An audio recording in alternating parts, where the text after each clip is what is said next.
Hello students, beginning for विकुंज में आपका स्वागत है। आज हम करने वाले हैं class 10th social science geography का chapter number 4 agriculture.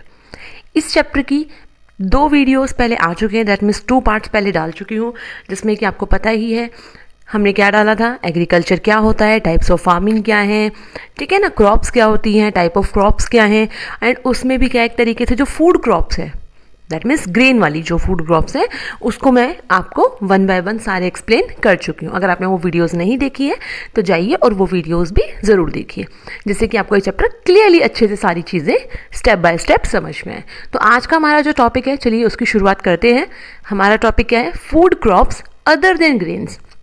That means वो फूड क्रॉप्स जिसको हम अपने खाने में यूज़ तो करते हैं, बट ये कह सकते हो कि डायरेक्टली नहीं तो इनडायरेक्टली यूज़ करते हैं। दैट मीन्स वो ग्रेन के फॉर्म में नहीं होते हैं, ठीक है। तो सबसे पहले क्या है इसमें? Sugar cane, then oil seeds, then tea and coffee, ये हम आज देखेंगे। तो सबसे पहले शुगर केन के बारे में देख लेते हैं और क्या नाम है, इसके बारे में कुछ स्पेशलिटीज इसकी जानते हैं। शुगर केन को अगर देखें तो ये ट्रॉपिकल और इसके साथ साथ सब ट्रॉपिकल जो एक तरीके से क्रॉप है, ये हम कह सकते हैं। दैट मीन्स उष्ण और उष्ण कटिबंधीय जो कहते हैं ना एक तरीके से फसल है, वो उस टाइप की एक क्रॉप मानी जाती है। अगर इसकी बात करें ग्रोथ की, तो ये जो ह्यूमिड, हॉट एंड ह्यूमिड जो क्लाइमेट है ना, वहाँ पर इसको उगाया जाता है। ह्यूमिड दैट मीन्स पता है ना, एक तरीके से जो वाटर कंटेंट्स है उनका जो परसेंटेज है वो ज़्यादा होता है।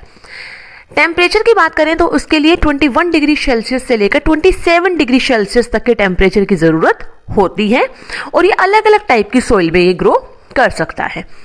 देन आपको मैंने अगर याद हो तो बताया था कि इसकी क्रॉप के लिए ना पूरे साल भर का टाइम चला जाता है कई बार। दैट मीन शुगर केन ऐसी क्रॉप है जिसमें 1 साल तक का टाइम लग जाता है। तो ऑब्वियसली हमें किसकी ज़रूरत पड़ती है? मैनुअल लेबर्स की हमें ज़रूरत पड़ती है।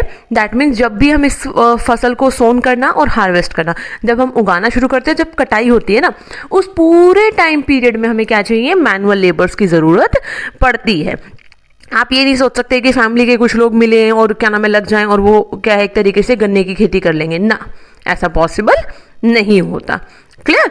तो उसके लिए आपको क्या चाहिए? एक तरीके से अलग से लोगों की ज़रूरत पड़ती है, मैनुअल लेबर आपको चाहिए।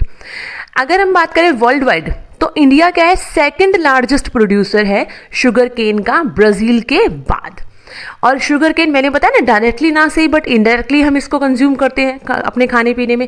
तो इससे बहुत सारी चीज़ें बनाई जाती है, जैसे गुड़ है जिसको हम खांडसरी भी दैट मीन्स जैगरी बोलते हैं, शुगर है, खांडसरी है, ये सारी चीज़ें क्या है इससे बनाई जाती है, और भी बहुत सारी है। इसके अलावा अगर हम देखें तो इसको बेसिकली जहाँ पे बारिश कम होती है ना, उन जगहों पर क्या एक तरीके से इरिगेशनल फैसिलिटी के थ्रू उगाया जा सकता है, कल्टीवेट आप कर सकते हैं। स्टेट्स की बात करें तो महाराष्ट्र, कर्नाटका, तमिलनाडु, आंध्र प्रदेश, तेलंगाना, बिहार, पंजाब एंड हरियाणा में शुगर केन क्रॉप्स बहुत ज़्यादा उगाई जाती है। वैसे अगर हम पहले की बात करें तो एक फैक्ट मैं आपको बता देती हूँ, यूपी एंड बिहार में सबसे ज़्यादा जो शुगर मिल्स कह सकते हो या फिर जो शुगर केन है वो उगाया जाता था। बट अब ये कहते हैं कि वहाँ का जो शुगर केन है उसकी क्वालिटी उतनी अच्छी नहीं होती, उसमें एक तरीके से जो ग्लूकोज कंटेंट होता है ना, ग्लूको कंटेंट, उनकी परसेंटेज कम होती है। तो इस वजह से क्या है, वो क्वालिटी पर्पज से अच्छा नहीं है। तो धीरे धीरे अब से सारी जो शुगर मिल्स वगैरह क्या है वो साउथ इंडिया की तरफ क्या है एक तरीके से लाइक महाराष्ट्र वगैरह में क्या है शिफ्ट ऑन कर दी गई है, क्योंकि उनको लगता है कि वहाँ पे जो शुगर केन उगाया जाता है उसकी क्वालिटी फार बेटर होती है एज कम्पेयर टू जो बिहार, यूपी, हरियाणा यहाँ उगाया जाता है उसके कंपैरेटिवली। क्लियर? तो अब हम नेक्स्ट देख लेते हैं oil seeds. Oil seeds that mean वो क्रॉप्स जिनसे हमें क्या मिलता है? तेल मिलता है। दैट मीन्स किसी भी फॉर्म में हमें उनसे क्या मिलता है? ऑयल मिल जाता है। कुछ एग्जांपल्स क्या हैं अगर देखें तो सोयाबीन है, कैस्टर सीड्स है, मस्टर्ड है, लिंसेड है, कोकोनट है, सेसमे है, सनफ्लावर एंड ग्राउंडनट। ये मेन कुछ क्रॉप्स ऐसी हैं ऑयल सीड से रिलेटेड जो हमारे इंडिया में कल्टीवेट की जाती हैं। अगर हम ओवरऑल कल्टीवेशन की बात करें तो उसमें से 12% जो एरिया आता है ना, उस पे सिर्फ ऑयल सीड्स उगाए जाते हैं हमारे इंडिया में, सिर्फ ऑयल सीड्स। ओके, देन अगर हम देखें तो 2015 के अकॉर्डिंगली अगर इंडिया की बात करें तो वर्ल्ड में 2nd नंबर पे आता है ग्राउंडनट उगाने के मामले में इंडिया। किसके बाद? चाइना के बाद। पहले पे कौन है? चाइना। ठीक है, तो कौन से नंबर पे? 2nd पे। ये अच्छा एक इंपॉर्टेंट चीज़ मैं आपको बता दूं, जितनी भी आपको ये रिपोर्ट्स दी गई है ना स्टडी रिलेटेड, दैट मीन्स कि कौन से प्लेस पे आ रहा है, ये सब 2015 की स्टडीज़ के अकॉर्डिंग है। हो सकता है किसी के पास एनसीईआरटी पुरानी हो तो उसमें पुरानी डेटास दिए गए हो, बट हम 2015 की बात कर रहे हैं, अभी हम बिल्कुल रिसेंट की भी बात नहीं कर रहे हैं। ग्राउंड नट की बात करें तो एक खरीफ क्रॉप है, एंड गुजरात में कह सकते हो कि सबसे ज़्यादा ग्राउंड नट उगाया जाता है। उसके बाद राजस्थान एंड तमिलनाडु में जो ग्राउंड नट है वो सबसे ज़्यादा उगाए जाते हैं। देन कैस्टर सीड की अगर बात करें तो कैस्टर सीड्स ऐसे हैं जो रबी एंड खरीफ दोनों टाइप की क्रॉप है, दैट मीन्स दोनों सीजन्स में आप इनको उगा सकते हैं।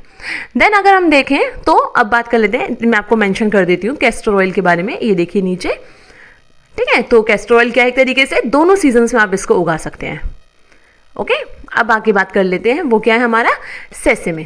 सेसेमे में क्या है, खरीफ क्रॉप है नॉर्थ इंडिया के लिए, दैट मीन्स कि नॉर्थ इंडिया में इसको क्या है खरीफ सीजन में उगाया जाता है, और रबी क्रॉप कहाँ पे है, ये साउथ इंडिया में। अगर आपको रबी एंड खरीफ क्रॉप पता है, जो मैंने आपको पता है कि अपनी पिछली वीडियो में मैं आपको बता चुकी हूँ रबी एंड खरीफ क्रॉप कौन सी है, कब उगाई जाती है, कब हार्वेस्ट की जाती है, तो आप मेरे को ज़रूर बताइए कि कब टाइम, कौन सा टाइम पीरियड है जब इसको नॉर्थ और साउथ में उगाया जा रहा है, क्लियरली अकॉर्डिंग टू मंथ। अब बात कर लेते हैं टी की। टी दैट मीन्स वो क्रॉप एंड कह सकते हो कि एक वो थिंग जिसके बिना अधिकतर हमारे इंडियंस की मॉर्निंग अधूरी होती है, दैट मीन्स कि बिना चाय के तो बहुत सारे लोगों की आंख भी नहीं खुलती है। तो टी क्या है, एक तरीके से प्लांटेशन एग्रीकल्चर है, जिसमें क्या है एक बहुत बड़े एरिया में सिर्फ एक ही टाइप की क्रॉप उगाई जाती है, जिसको हम कह रहे हैं यहाँ पे टी। दैट मीन्स ये क्या है, एक टाइप की प्लांटेशन एग्रीकल्चर है, और एक तरीके से बेवरेज क्रॉप में भी है, क्योंकि ये पेय पदार्थ है जिसको हम पीने के लिए यूज़ करते हैं, खाने के लिए नहीं यूज़ करते। तो ये बेवरेज क्रॉप है हमारी, और इसको इंडिया में इंट्रोड्यूस करने वाले कौन है, ब्रिटिशर्स। ऐसा कहा जाता है कि इंडिया में टी की स्टार्टिंग किसने की है, ब्रिटिशर्स ने की है। और जो टी के प्लांट्स हैं वो कहाँ ग्रो किए जाते हैं, ट्रॉपिकल और सब ट्रॉपिकल क्लाइमेट्स में इनको उगाया जाता है, और इसके लिए बहुत ज़्यादा फर्टाइल सॉइल की ज़रूरत होती है, और जिसके अंदर ह्यूमस और ऑर्गेनिक मैटर ज़्यादा हो, ठीक है ना, ह्यूमस बहुत ज़्यादा होना चाहिए। और जो इसकी जो टी की जो बुशेज है उनके लिए क्या चाहिए, एक तरीके से warm and moist Frost free climate चाहिए, दैट मीन्स ओस की बूंदें बन जाती है ना पत्तियों के ऊपर, वो चीज़ नहीं होनी चाहिए, नहीं तो ये खराब हो सकती है।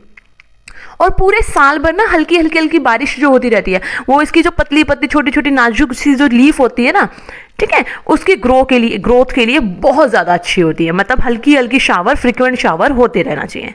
ये एक टाइप से लेबर इंटेंसिव इंडस्ट्री है, क्लियर। तो इसमें क्या एक तरीके से इसको आप कह सकते हो, ये क्या है कि लेबर इंटेंसिव है, जिसमें कि बहुत सारे लोग मिलकर काम करते हैं। स्टेट्स की बात करें कि कहाँ पे आपकी जो टी है वो कल्टीवेट की जाती है, असम, और कुछ एक तरीके से हिल्स हैं आपके दार्जिलिंग एंड जलपाईगुड़ी डिस्ट्रिक्ट के वेस्ट बंगाल में, और इसके अलावा उत्तरांचल में है आपका, हिमाचल प्रदेश में है, उत्तराखंड में है, मेघालय है, आंध्र प्रदेश है, त्रिपुरा है, यहाँ पर भी चाय उगाई जाती है। 2015 के अकॉर्डिंग अगर हम देखें तो इंडिया सेकंड लार्जेस्ट प्रोड्यूसर है किसका, टी का, आफ्टर चाइना। दैट मीन्स ये एक्सपोर्ट भी करता है, क्लियर। और अब हम देख लेते हैं अपनी नेक्स्ट बेवरेज क्रॉप के बारे में, और वो क्या है, कॉफ़ी। कॉफ़ी का नाम सुनते हैं लाइक नेस्कैफे एंड ब्रू ना, हाँ, तो कॉफ़ी अगर हम देखें तो वर्ल्ड वाइड सबसे अच्छी क्वालिटी की कॉफ़ी कहाँ पर उगाई जाती है, इंडिया में। ये इंडिया की कॉफ़ी की डिमांड पूरे वर्ल्ड वाइड है, जिसमें कि एक क्वालिटी कौन सी आपकी अरेबिका है। अरेबिका एक टाइप की वैरायटी है जो यमन से हमारे यहाँ पे इंडिया में आई थी, और आज के टाइम पे वर्ल्ड वाइड इसकी डिमांड बहुत ज़्यादा है, और ये हमारे इंडिया में उगाई जाती है। सबसे पहले अगर हम बात करें इनिशियल इसको कहाँ का इंट्रोड्यूस किया गया था, तो वो है बाबा बुडेन हिल्स कर्नाटका में। जो आज के टाइम पर अगर हम बात करें तो कहाँ पे है, नीलगिरी इन कर्नाटक, केरला एंड तमिलनाडु में इसकी जो एक तरीके से कह सकते हो क्रॉपिंग की जाती है, इसको कल्टिवेट किया जाता है, क्लियर है। तो इस तरीके से आपने ये मेन आपकी क्या है, नॉन ग्रेन क्रॉप्स के बारे में जाना है। तो अब आगे अपना नेक्स्ट टॉपिक देख लेते हैं, non food crops, clear. So let's start.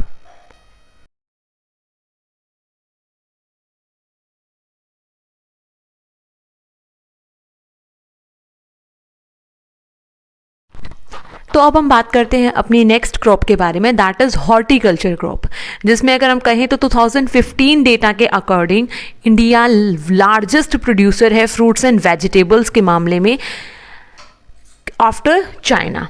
ठीक है, तो हम सेकंड भी कह सकते हैं इसको, बट तब भी बहुत ज़्यादा अमाउंट में यहाँ पे फ्रूट्स एंड वेजिटेबल प्रोड्यूस किए जाते हैं।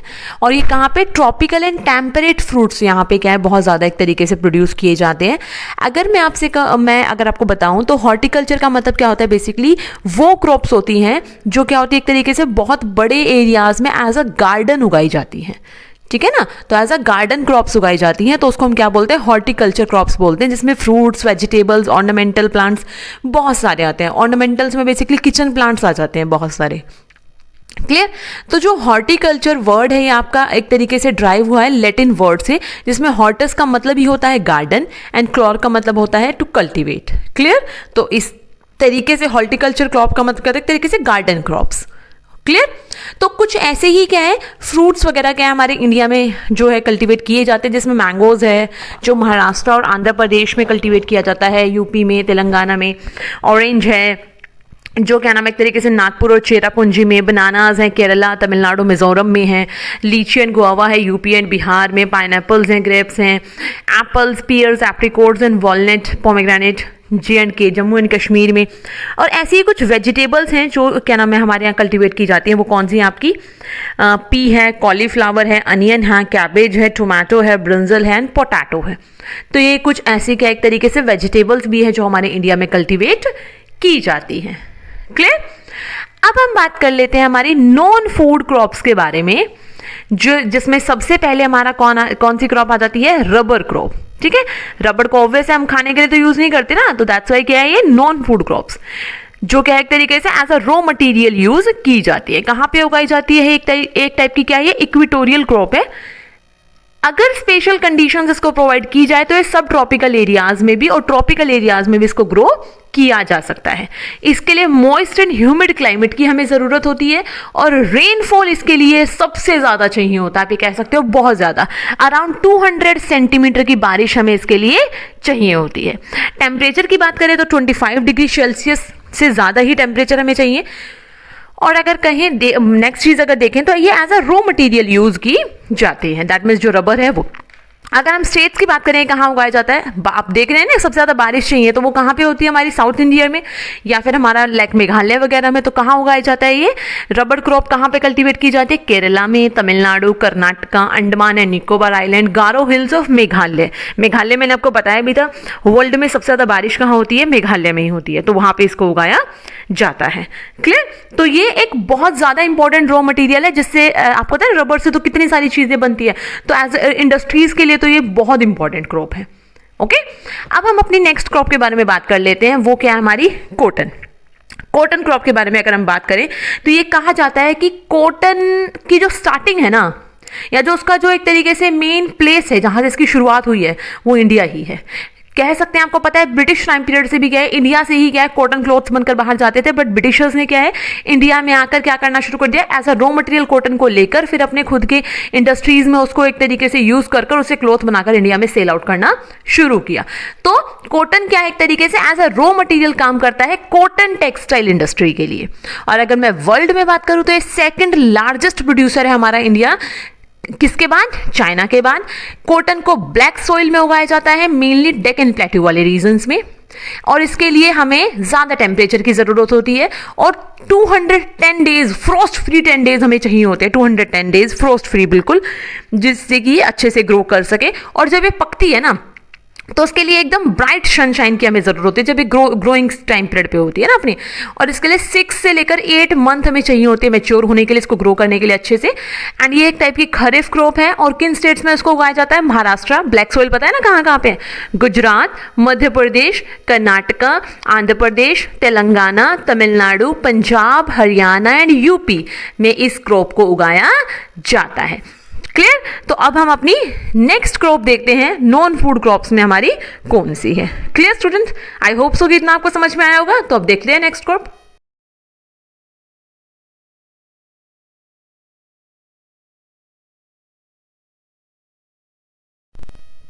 यस तो अब हम बात कर लेते हैं फाइबर क्रॉप्स के बारे में। Fibre crops that mean cotton, jute and hemp की, जिसमें ये तीनों क्या आपको मिलती है, सॉइल से मिलती है। और नेचुरल फाइबर जो है वो किससे मिलता है आपको, सिल्क वॉर्म से मिलता है। Silk worm say that mean sericulture जो प्रोसेस है उसके थ्रू हमें किससे मिलता है, सिल्क वॉर्म है उससे हमें जो सिल्क है वो मिलता है, जिसमें क्या है जो रेशम का जो कीड़ा है वो हरी जो मालेबर जो ट्री है उसकी लीफ पर उसको बहुत टाइम तक वो क्या नाम है रहता है, जिससे कि वहां से हमें इसको सिल्क प्रोड्यूस किया जाता है। उसके बाद आता है जूट, जिसको हम गोल्डन फाइबर भी कहते हैं। क्लियर। और ये वेल ड्रेन्ड फर्टाइल सोइल जो होती है ना, फ्लड प्लेन्स वाले एरियाज में जो हर साल रिन्यू होती रहती है, वहां पर इसको उगाया जाता है जूट को। ठीक है। तो जूट, अब आपको अगर याद हो तो मैंने सोइल्स के बारे में बताया था, और ऐसी कौन सी सोइल है जो फर्टाइल भी होती है और फ्लड प्लेन्स के थ्रू हर साल रिन्यू होती है, उस सोइल को कौन से बोलते हैं, एलुवियल सोइल की सब कैटेगरी में बांगर और खादर मैंने दो बताए थे। तो उसमें से कौन सी है आपके, एक तरीके से खादर। तो एक तरीके से खादर जो सोइल होती है उसमें ये कल्टिवेट किया जाता है, क्या, जूट। क्लियर है आपको। तो वहां से क्या है, वहां पे क्या है, एक तरीके से जूट क्या है, उगाया जाता है। तो उसके लिए हमें क्या चाहिए, बहुत ज़्यादा हाई टेम्परेचर चाहिए होता है। कब, जब ये ग्रो करता है, ग्रोइंग टाइम पीरियड पे। किन स्टेट्स में उगाया जाता है, मेनली उन स्टेट्स में उगाया जाता है, फ्लड प्लेन्स बात की ना, एक तरीके से आप ये समझ लीजिए मोटा मोटा कि वो जगह जहाँ पर हर साल बाढ़ आती है, आप ये कह सकते हो। तो वो कौन सी जगह है, वेस्ट बंगाल, बिहार, असम, उड़ीसा एंड मेघालय। बाढ़ क्यों आती है, क्योंकि बारिश बहुत ज़्यादा होती है। बारिश ज़्यादा होती है तो जो सॉइल है हर साल क्या होती है, एक तरीके से दोबारा से रिन्यू हो जाती है। ठीक है ना। तो एक पॉजिटिव फैक्टर भी है ये उसका। तो यूजेस क्या है इसके, गनी बैग्स बनाने में, मैट्स है, रोप्स है, यान है, कारपेट्स है, ये सारी चीज़ें और भी बहुत सारे ऐसे क्या नाम है चीज़ें हैं जिसको बनाने के लिए जूट का यूज़ किया जाता है। आर्टिफिशियल प्रोडक्ट्स बहुत सारे ऐसे, पैकिंग मटेरियल है, तो बहुत सारी चीज़ें ऐसी यूज़ की जाती हैं। बट अगर एक बहुत ज़्यादा कह सकते हो सैड है कि आज के टाइम पीरियड पे ये अपनी इंपॉर्टेंस खोता जा रहा है।